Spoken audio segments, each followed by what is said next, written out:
Welcome to Spilling the Tea with Dr. Joyce, a podcast that goes deeper than the highlight reel on social media. I'm Dr. Joyce Park, a board-certified dermatologist, content creator at Tea with MD, and founder of Skin Refinery Dermatology Clinic.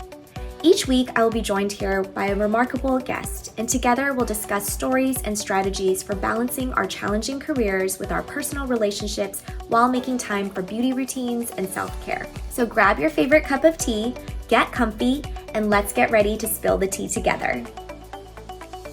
Hi, everyone. Welcome back to another episode of Spilling the Tea with Dr. Joyce. And what is better than one Joyce? Two Joyces. I'm really excited to welcome. Oh my gosh, there were balloons in the background when I said that. I'm really excited to welcome Dr. Joyce Kahng to the show. She is someone I've been following on social media for a long time, and we're friends in real life as well. So welcome. I'm going to read a short bio about you, and then we'll get started. So Dr. Joyce Kahng earned her doctorate of dental surgery from the University of Pacific School of Dentistry and completed advanced education in general dentistry at Jacobi Medical Center at Albert Einstein School of Medicine. She served as an assistant clinical professor at the USC Herman Ostrow School of Dentistry before becoming a cosmetic dentist in Costa Mesa, California. One of her passions is mentoring future dentists, and she has been awarded USC's 2018 Outstanding Faculty Award. However, that is not all she does. She also runs the blog and all the social media channels for Joyce the Dentist. She enjoys Pilates, spending time with her family. She also is the proud owner of her own dental studio, which is a small boutique private office with a focus on aesthetic and restorative dentistry. Dr. Joyce has so many followers, over 500,000 followers on all her platforms, and she's also mom to baby boy Preston. So welcome to this episode, Dr. Kahng. We're so excited to have you. Thank you for having me. I'm so excited to be here. We're going to have a good chat today, Joyce to Joyce, about how we make everything work in our careers. And I'm just excited to learn more about you and your career path. So maybe we just start at the beginning and you can tell us how and when you decided to be a dentist. So I'm one of those weird kids that always wanted to be a dentist because my mom is a dentist. And I didn't know this when I was little, but she was like one of the few women dentists in her time, especially one of the only ones that went on to open her own dental practice. So I kind of grew up in the environment, and then I wanted to be like my mom so much. I didn't really quite understand what dentistry was, but I saw that she had so much flexibility to run things the way that she wanted to. And then also she would close the office for like a month and go do mission work and stuff like that. So I just thought she was pretty freaking cool. She sounds like a badass. She is. And she's like such a businesswoman. Like my practice, she says, is a hobby compared to what she did. Oh. Wow. So she's super efficient.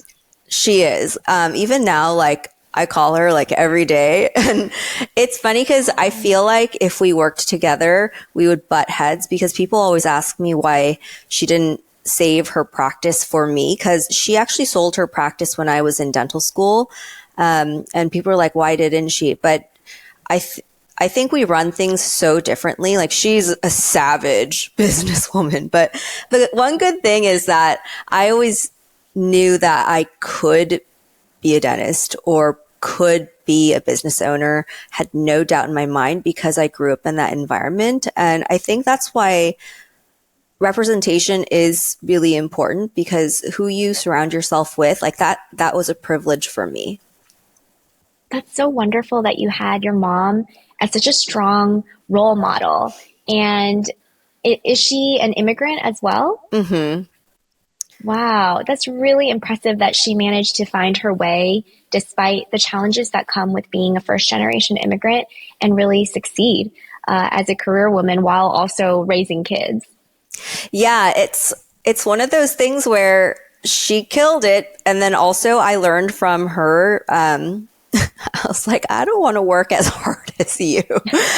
So again, it's a privilege to have that sort of mindset. But like when I was thinking about how I wanted my career and my business to be, I was like, I want to have a little bit more quote unquote balance.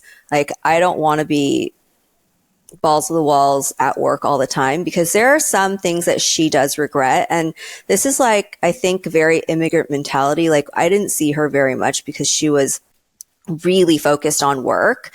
And she does, like, I've talked to her about this and she's like, I really wish I was there a little bit more. She's like, it's one of my regrets. And so I'm like, maybe I can do a little bit of both, like mommying and being a business owner, and find like a good blend. It's hard. It's hard to find that balance, but you're lucky in that you saw what was possible, but you can also learn from her mistakes. Mm-hmm. And you know, from the perspective of being a child of a very busy career woman, you know kind of what you might want to avoid now that you're a mom yourself. And I was curious, what does your week look like? Like, how many days are you in clinic versus at home versus doing stuff for social media? How do you schedule out your time? Okay, so I work 4 days a week at the practice. I have that one day off, which is Thursday, to do social media, and I like batch everything. It's like one of my busiest days actually, is that Thursday when I have to do all this stuff for social media. And then between Monday, like my week is a little bit split with work. So Tuesdays and Fridays, I usually reserve for big cases, like smile makeover cases. And I see like 1 or 2 patients a day. That's it. I work from morning to like 11, 12, and then I'm done. And then I'll do like admin stuff afterwards. And then Mondays and Wednesdays, I have a hygienist. So I did take over a practice that was really, really old. And I don't, my focus is cosmetics, but I still feel like I have to, provide really good bread and butter dentistry for these older patients that I took over. So that's what those days are for. And then I do have a son, so I keep forgetting about him, but he's actually a big part of the way that my days and hours are. Like Tuesdays and Fridays, not Fridays, but Tuesdays and Thursdays, I kind of cut work short because I need to take him to like therapies and stuff like that. He's actually like been diagnosed to be on the spectrum and has a few other things. So if you know, like any mom that has like a special needs child, like it's a lot of work because they have a lot of things they have to get to. And I think, for me in the beginning, it was like really hard to cut my work hours in order to do that. But also he's priority. So, it's been a blessing to be able to run the practice, and take those hours off without like having an employer tell me like, that's too many hours. It did feel somewhat like a sacrifice in the beginning. It's something I struggle with because I'm like kind of a workaholic in a weird way. And I didn't, when you own a practice or a business, like the people are all there. They need to keep working because you need to pay them their full 8 hours. So it's almost like a disservice to the business that I run. But like in the end, I know this is somewhat temporary, and I only have one son, and he's like my pride and joy. So I have a better relationship now than before, but it's kind of that's been one of my personal struggles, is like rearranging things constantly for his schedule. Yeah, I can 100% relate. And it's something that I just didn't really anticipate when I became a mom. Like, I knew it would be hard, right? Like everyone always says, becoming a mom is so difficult. Your schedule gets so busy. But I had no idea how difficult it would be to balance my career aspirations with wanting to spend enough time with my kids and also just be there for them all the time. Mm-hmm. And then balancing that with my husband's career too. It has been a struggle. And when I moved to Washington 2 years ago, I decided to take a break from the traditional clinic model in order to accommodate a more flexible schedule.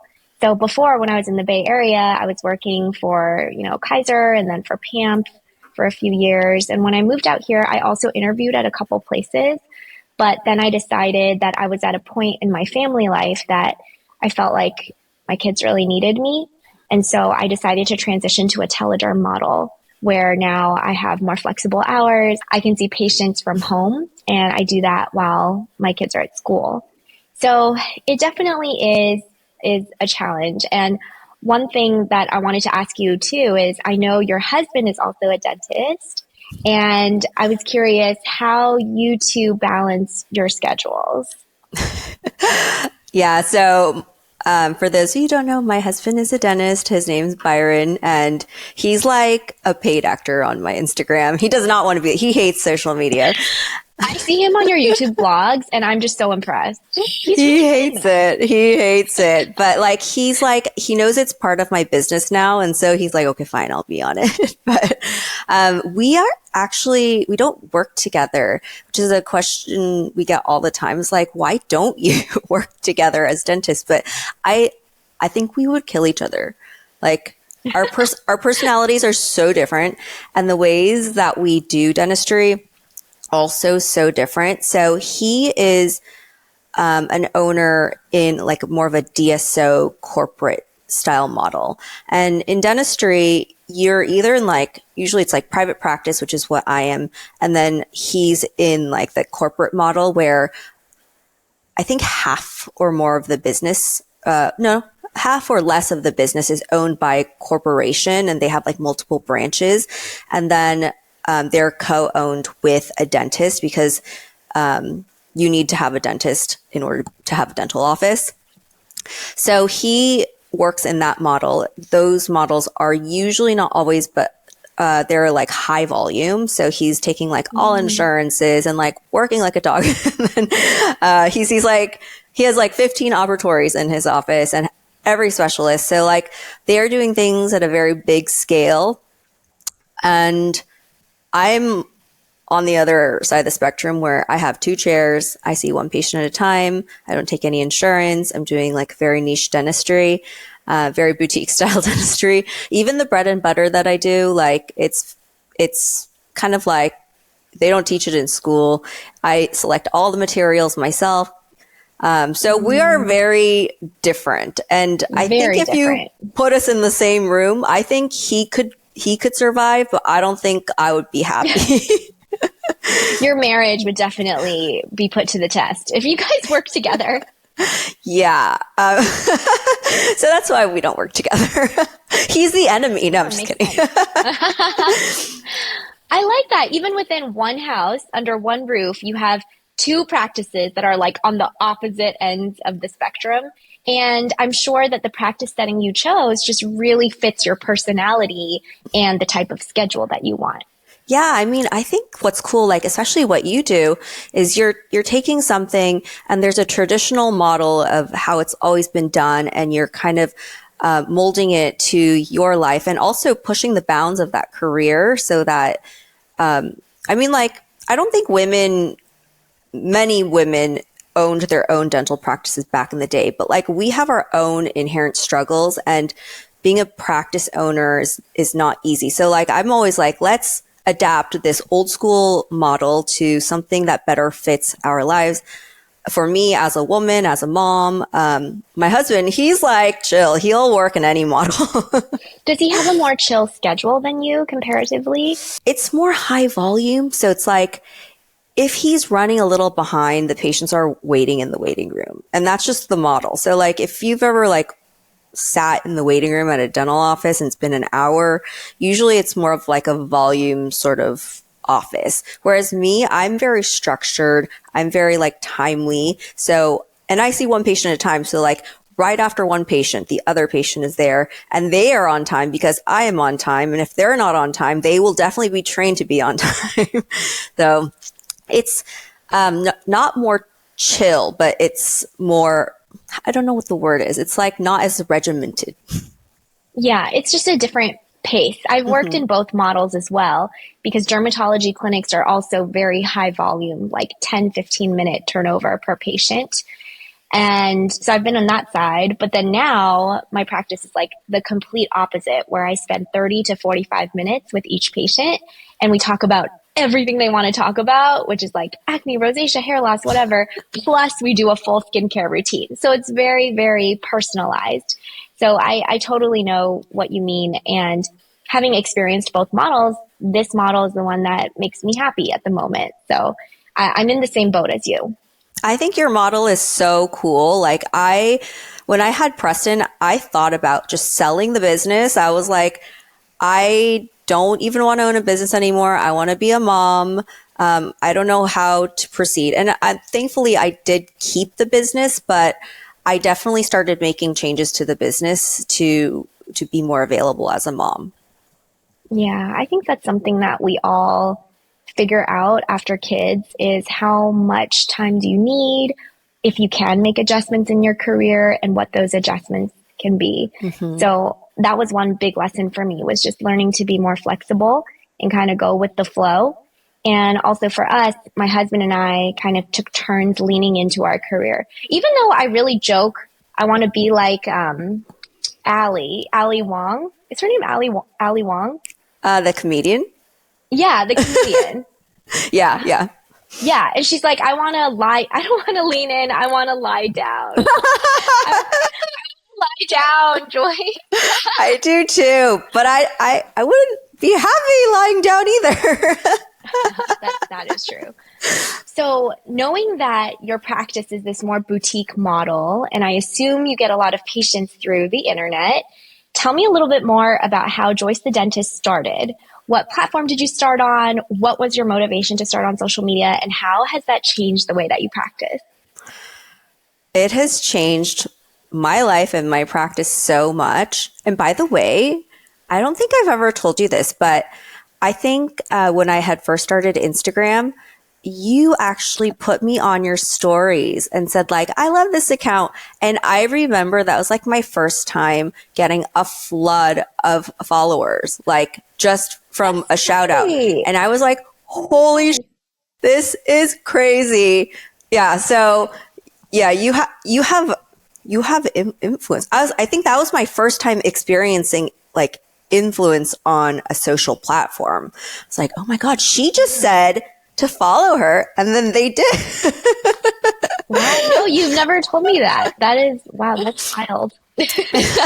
So Instagram was my first platform. I did not know how to use Instagram when I started it. I was just like kind of bored at the practice, and I saw that dental offices were starting Instagrams, and I was like, oh, maybe this is like the new website. No idea. So I just started like posting random things. I posted like 2 lollipops, like xylitol lollipops. That was my first post.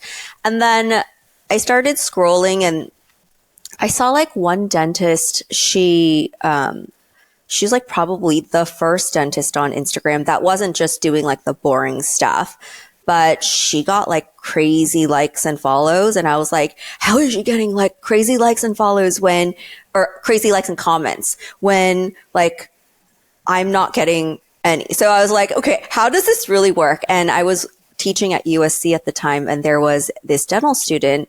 Her name's like Curiosity, but she was really active. Yeah, I know her. Yeah, she's was really active. Ambassador. Yes. Yeah. I've met her. And she's really sweet. She's one of my students, and she's now a prosthodontist. And I was like, hey, so how does Instagram work? And she's like, it's actually like a lot of work.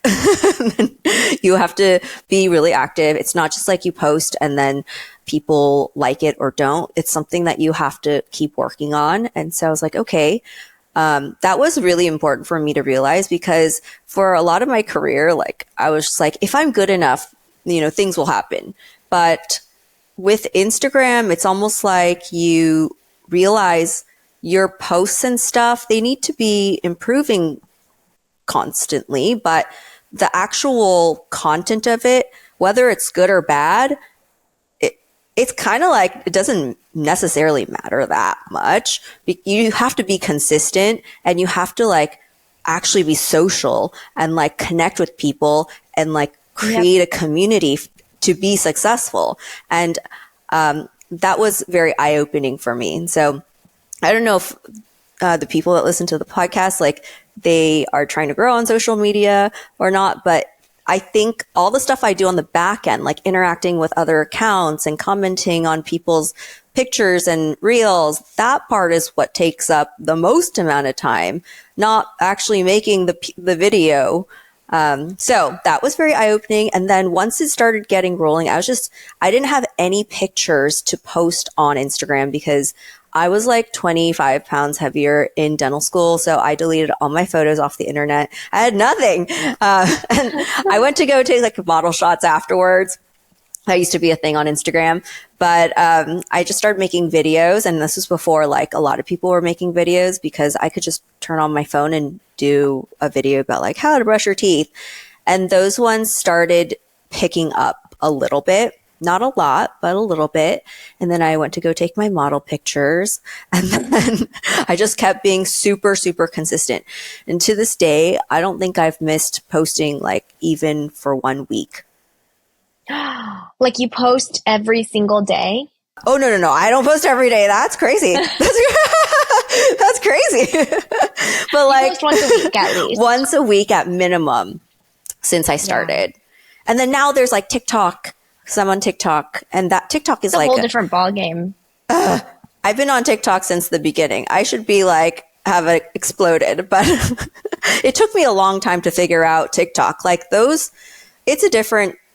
Just because you're successful on Instagram doesn't mean you're going to be successful on TikTok. You have to figure out each platform, and TikTok, you need a lot more. So I'm posting like 5 times a week on TikTok, but they're junky, like a lot of the videos are junkier. And then I like the videos you post where you're reacting to cleaning tartar off the teeth. Like, I don't know why, but that is really satisfying for me to watch. I mean, you're not the one cleaning it. You're reacting to people cleaning it. But it's just something about those videos. I'm both like horrified, but also transfixed, kind of like watching a car accident, I guess. Yeah. People love those ones. I should do more of those ones because it's what people love. People always argue in the comments like, my teeth don't look like that if I didn't get a cleaning for 5 years. Because I always start those videos like, this is what it can look like if you haven't gotten a cleaning in 5 years. Yeah, the arguing in the comments is interesting. Like sometimes I find that, controversy is rewarded on social media. So the more controversial you are, the more views you get. And the algorithm doesn't discriminate if the comments are negative or positive. And so I remember when my very first video that went viral on TikTok, it went super viral, like 10 million views in like 2 days. And this is back when TikTok first started, but the comments were like, I was like, oh my gosh, I'm going to have to leave this platform because this is insane. And so when you mentioned that you spend a fair amount of time actually doing community engagement, like responding to comments and commenting and things, I've found that over the years, that has just drastically lessened for me because mostly to protect my own mental health. I don't want to see all the comments anymore. I mean, how do you deal with that? Like, do you ever feel like you have issues or struggle with negativity on social media? Yeah, I mean, TikTok, they're brutal. They're mean. Oh, yeah. So they're mean. Same on YouTube Shorts. They are very mean. Oh, yeah. YouTube Shorts, they are mean too. Shockingly. Facebook so. is mean too, but like, they're like older mean. So I don't really know what's happening on Facebook. So I don't even really know how to check my account there. So I don't know that, but YouTube and TikTok, yes, very mean. They're all mean. Instagram, I find, unless it goes viral, they're nice because it's the community that you've built. Yes. I do try to respond as best as I can to my own videos, but I've hired someone to help me with outreach because I just do not have time to do as much as I used to, but I don't want to I know that's an important aspect, like people staying connected with people. And so kind of like the way that we work is like anything that's dental related, most of the time it's just me. And I do still spend like a good amount of time doing outreach, like not outreach, but just responding to people that I follow and watching their videos and stuff like that. But those accounts that where you don't really have a personal relationship, but you like follow them because you're interested in what they have to say. Those are the accounts that she helps me with. This is actually another question I wanted to ask you. I've been asking all my guests who are content creators what your structure is and what can you outsource? What does your team look like for social media? So that same girl, she's actually a friend's sister. And she takes my TikTok videos and she'll post them on Facebook, YouTube, Snapchat, like places I don't even go, really. Yeah. I always select a few of the videos to go on Instagram. So I still manually upload everything on Instagram because I feel like Instagram is such a different platform that not everything I post on TikTok is going to perform on Instagram. And Instagram is where I get my patients. So although I have more followers on TikTok and YouTube, like on TikTok, I think I have like almost 500K. And then on YouTube is like 500 something K.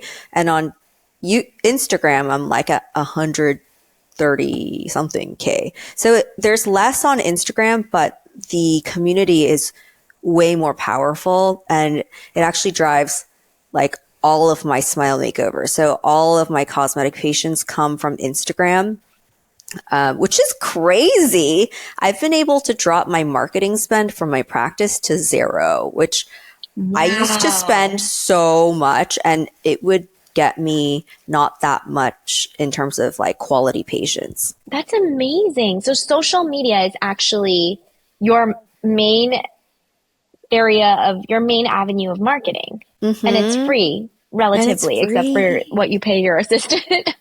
Yeah. I mean, besides her, for YouTube, I do have a vlog editor, and she does a good job. I enjoy watching my own vlogs because I didn't make them. That's great. So it's free and it keeps me coming back. I'm like, this has to be one of those weird times where I look back and I'm like, dude, I was just in the right place at the right time and I put in the work, but free marketing, you don't really get that. Marketing is usually 100%. Very, very expensive. Yeah, I also feel the exact same way. Like, I feel like I was in the right place at the right time, having started my social accounts early on when maybe it was a little bit less saturated than it is now. I think it's a lot harder to grow now because there's just so many more of us on there. Still possible to grow, of course, depending on the platform, but I do think it's a little bit more challenging. You're an OG. Right place, right time. You're an OG.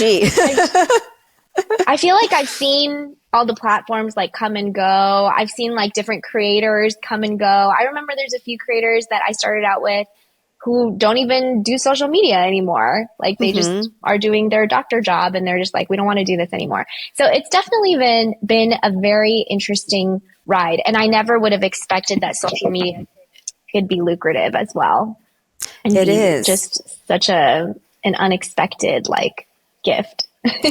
My husband's like, when I first started monetizing social media, he was like, oh, okay. And then now he's like, go do it. So since my husband decided to take a break from work, so he wrapped up at his startup after 6 years, he is now functioning as my manager. So he manages my in-basket. He does all my negotiations with brands. He reviews all my contracts and interfaces with my lawyer. And so he's been good. He's a businessman. So he's like driving the business and he's been doing a pretty good job. I got to hand it to him. Wow. I wish Byron would do this for me. Well, Byron has a full-time job. So, So, but then when your husband goes back to work, who's going to do it? Oh, you? Unclear. We'll figure it out, like we kind of are taking turns in our careers and it's my turn to lean in right now, I suppose. No, I'm excited too. And I feel like with him having more free time at home with the kids and also to help me, that opens up my time to pursue even more things, even though like you, I'm also constantly having the struggle of should I go forth and take on even more things or should I maybe take a step back and just enjoy life and have more time with my kids. So it's like this constant internal battle that, I don't know, a lot of it is self-imposed pressure. What about getting an agent or something, or a manager? Like a, I actually have interviewed with multiple agencies, and most of my derm friends with big followings are all signed to an agency. But I think I'm just a bit of a control freak, and I just like being able to control every aspect of things. And I feel like I haven't yet met someone who is worth the commission, since I feel like I can do most of this with my husband's help. I'm actually very bad at negotiating. I'm very bad at sales and negotiating, which people go like, they're like, you're an influencer. And I'm like, no, I'm actually really bad at like, influencing is very different than sales. Influencing is just like, I'm sharing what I ate today, and then if you want to eat it too, you can. But like, I've always struggled, even in my practice, I've struggled with sales and negotiating. So I outsource that to, I have a manager, and she like negotiates so hard for me because she like believes in me. She's like, Dr. Kahng is going to change the world. I'm like, thank you. So she goes to bat for me. And it's like, sometimes it's so hard to negotiate those types of things for yourself. Like I struggled with that because I don't know, I'm Asian or whatever, but it's so nice for someone else to like really advocate for me in a way that I still really struggle to do for myself. I'm not such a great negotiator either, and it makes me feel uncomfortable to push for things on my own behalf. Whereas I read the emails that my husband writes and I'm like, wow, you just put it all out there. You're like, this is what it is. This is what we will accept. And people respond to it. So I feel like we all need to channel.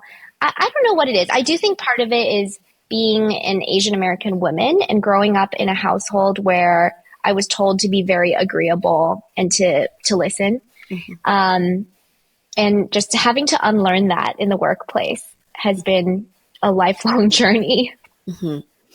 I do think some people are really skilled at it. Like I've realized, yes, I can learn this. However, there are other people that are just very good at it. Yeah. Like your husband. And one day maybe we will be too, as we get more practice and gain more skills. One other thing I wanted to ask you as well is, how do you and Byron make it work with both your practices? You have a young kid. Do you have parents around? Do you have a nanny? What does your village look like? It is me and Byron. We are very lucky. We live near-ish, like 30 minutes from Byron's mom and dad, and then my mom and dad. However, they have very good boundaries, those ones.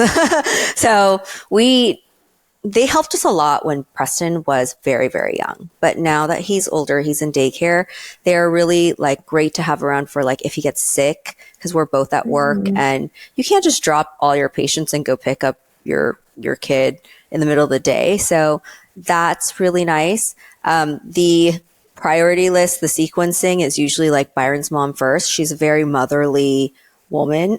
And then my mom is like me, where we don't know how to cook and clean. So, my mom will like watch Preston or pick him up. She'll like always offer. It's so amazing and generous. However, it's like not her natural state. So we call Byron's mom first because she actually is like excited to see him, but only if it's when she's needed. Otherwise, it's me and Byron. I was actually doing the majority of the pickups, the drop-offs. So for a long period of time, I was waking up and making him breakfast and taking him to his like special programs and stuff like that. And then Byron would go to work early in the morning because he commutes like an hour. And then after work, I would pick up Preston and, bathe him and feed him dinner. And Byron would come home like 30 minutes before Preston goes to bed.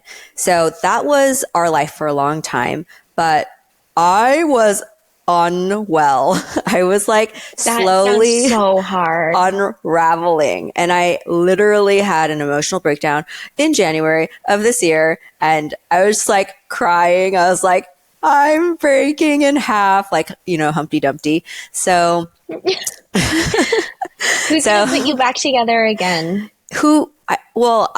I just saw that. I was like, there's no one that can help me, because Byron, he has this crazy schedule where he's commuting 2 hours a day, like 1 hour there, 1 hour back. I'm like, there's no one who can help me. I just have to do this. And like Byron was like, let's ask my mom to help us in the morning. I was like, I don't want help. I want to do what moms do, and moms suffer. So, I tried to do it myself for a really long time. Then I had an emotional breakdown. And then Byron, like, I'm not an emotional lady. Like, I don't cry that much. But Byron saw it and he was scared. He was like, she's not okay. So, all the stuff that I had been asking him not to do, just to let me do, because I want to take one for the team, he just went to work. He rearranged his whole work schedule. He works through lunch now. He starts a little bit later. And then he comes home at the same time. So now Byron does all the morning stuff and takes him to school or, to his programs. And then I actually still do the real work in the morning, like getting him breakfast and stuff, but it just feels so much better when someone else is there. It's just like such a weight off. I'm fully recovered. It took me months to fully recover. Like, if I would talk about it, I would cry still. Oh my gosh, I'm so sorry. That sounds really rough. Like, even hearing you talk about it, that you were doing the mornings and the evening by yourself, it just sounds really, really hard. It is. And then Byron wanted to have another baby. So we've been trying for over a year. And I was like thinking, how am I going to have another baby? I'm cracking in half. No, it's so like unfair, actually, from a biological perspective, that women have to be the one to be pregnant, give birth, and breastfeed. I think about this all the time. I'm breastfeeding right now, and my general coping strategy with anything hard my entire life is just to minimize it and just shove it into a tiny package and be like, I basically gaslight myself into thinking it's not that hard and just move on. I do that too. I only recently realized this is my mentality, and that's why I just make light of any difficult situation, because I think it's just a coping mechanism. But it is really hard, and I feel like all parts of it, being pregnant, giving birth, recovering from the giving birth, and breastfeeding, it is so much more of a time commitment than men could appreciate. Yeah. Byron, I was like, Byron, are you sure you want me to get pregnant? I'm your golden goose. Like, are you sure? Oh my gosh. Well, good luck with that. I'm really, if you ever want to talk to anyone about the whole process, I'm here. Having recently gone through it, it's still very fresh and raw in my mind. So. I'm telling you, this second baby, if I ever have a second baby, which may not happen, which is okay, is not going to get any boob milk. I'm telling you, like, do you know how hard that is? I was like wearing portable pumps at work, I tried not to drill. I would do like checkups, but it was going while I was doing checkups. And I look back and I was like, I was crazy. That's crazy. Like, I'm just going to give formula to the second one. Yes. Fed is best, honestly. And I think that there should be no shaming of moms who choose to do either breast milk or formula. I think all are good. And that as a society, we should just shame women a lot less and not give them such crazy high expectations for them to meet that just end up with women feeling like they're going to break in half. Totally. So I know we're coming to the end of our episode, but one thing I always want to ask, because I feel like you do a good job of showing this side on social media too, is how do you make time for yourself? Like self-care? How do you take care of your mental health? What sorts of activities or hobbies, if anything, do you take part in to take care of yourself? taking care of myself. I'm actually very good at taking care of myself. I don't know why. Well, so I think on the workout front, I used to be really on top of that. That used to be my number one priority before I had kids. It came from a vanity and control standpoint. Like, I really enjoyed having control over my routines and my level of discipline. I would go every day and work out and like have a great body to show for it, which is the vanity part. And then after I had Preston, the workout part is kind of like on the back burner. I've just started like walking on my treadmill, and I bought this Pilates machine that I've seen it on your stories. I do it, but I honestly would rather go to a studio and have someone yell at me, because that's when I do my best. At home, I'm like barely doing it, but I'm clocking those hours. I'd rather sleep really well than to work out. So people are like, why don't you just make time, wake up super early in the morning? I'm like, no, I want to sleep. So I'm sleeping, and I sleep really well, like from 9 o'clock to 5:30, 6 o'clock every day. Whether it is good sleep or not, you can't control everything, but like I am sleeping well. I do a lot for my skincare. Like, I'm obsessed with my skin. And your skin always looks amazing. And I love seeing all your stories, sharing all your skin procedures and products. I try very, very hard. So I do take good care of myself with like my skin. I'll experiment with Botox and DIY stuff, which I think dermatologists don't recommend. But everybody close your ears. That's where I like give to myself. And the rest, what can you do? You can't have everything all at once. Oh, and I get therapy once a month. I've been doing that for years, and I never saw myself as a therapy type of girl. Even like to this day, I finish my therapy sessions and I'm like, did that do something for me? And I can't say that it has like it's not like, I did therapy, I feel so much better. It's not like that. But I think in the long term, it has been very helpful for me to sift through my thoughts, because like when you are functioning at a level, like doing so many different things, sometimes you just need to like talk about it and organize it. You don't need like help. But there are times I need help, like when I had a breakdown in January.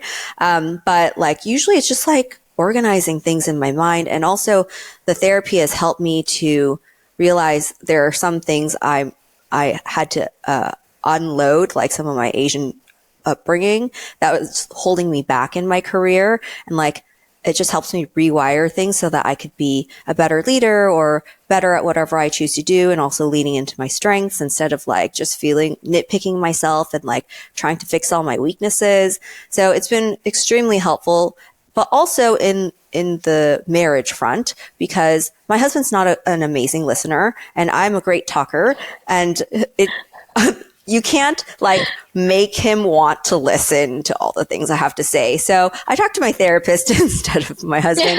I give my husband like a break, because he does love me and care about me still, but he just doesn't want to listen to all my ramblings all the time. He doesn't even watch my Instagram stories. My husband, what's it called? Uninstalled. My husband uninstalled TikTok and Instagram for a while. So I was like, how are you watching any of my stuff or liking it? And he's like, I don't. He has to at least like it. He installed it again. I think he gave it up for Lent, and then it like lasted for a while, but then I made him reinstall it. So he's back on. Isn't that funny? Like, he's like, you talk too much. I'm like, excuse me. Because the people on Instagram like that. I know. That's so funny. Oh my gosh. I mean, I think you have such a good and healthy approach to therapy. And that is something that I've also been considering too. I've never gone to a therapist, and growing up in an Asian American home, therapy is considered so taboo and almost like shameful. Like, I feel like in Asian households, if you go to therapy, people are like, oh, is there something wrong with you?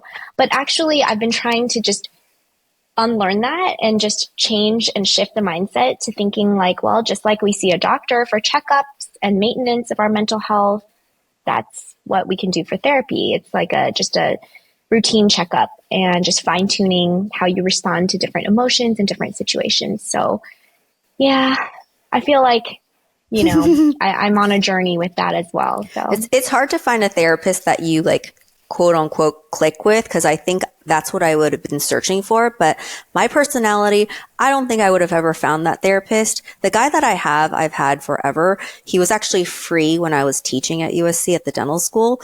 And I had him for free for like a year.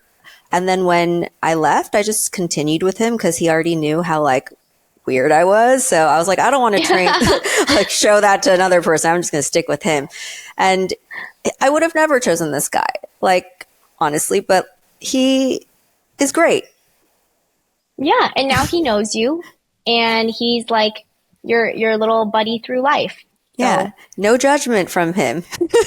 yeah. That's the most important part, right? Mm-hmm. We already experience judgment from so many different arenas in our lives, professionally, in our roles as moms, wives, daughters, that we don't have room for any more judgment from anyone else.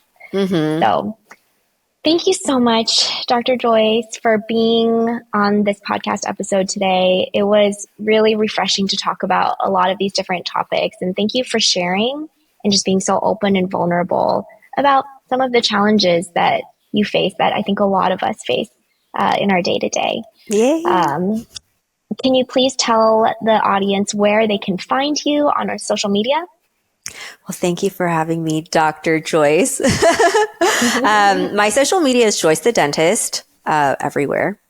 So that's how you find me. And I'm most active on Instagram in like the DMs. If you ever want to DM me, I'm there. Awesome. And we'll include all that information in the show notes below. So thank you again, Dr. Joyce. Thank you for having me. Bye. Thank you for joining us today for our real, unfiltered conversations. If you haven't already, don't forget to hit subscribe on your favorite audio podcast platform. And if you're more visually inclined, all of our video podcast episodes are available on my YouTube channel at Tea with MD.